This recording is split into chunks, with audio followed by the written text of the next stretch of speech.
Hi, it's Steph from the BMW DIY guy. My project today is that I'm going to replace the door actuator on the passenger door on an E46 330. It's not working right anymore, and this is a fairly common thing that fails over time. If your door locks are starting to get sluggish, they're significantly slower, or you can tell if you have like one side that isn't working as well as the other. It's the door actuator. And there's really no way to repair them. You have to replace them. Now, the 330 takes a little bit more effort than a few other models that maybe have bigger doors or wider doors, and we'll walk through that once we get out to the car. But with patience and time, it really isn't that hard, and you really don't need that many tools, just time. So let's get out to the car, let's get started, and make this change. So we're out here at the car. Classic symptom of a failed door lock actuator.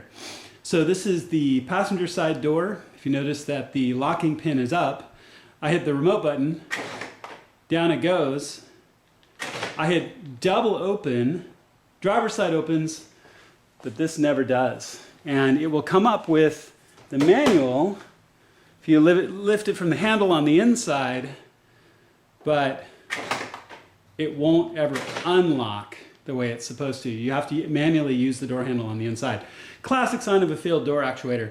There's really no way to fix them. What you have to do is replace them. So what I'm going to do is walk through. We have to pull the door panel off, the door card, which isn't that hard, just takes a little bit of time. And then we can pull the door actuator, and you'll have to order the whole piece, and we're going to replace the whole piece.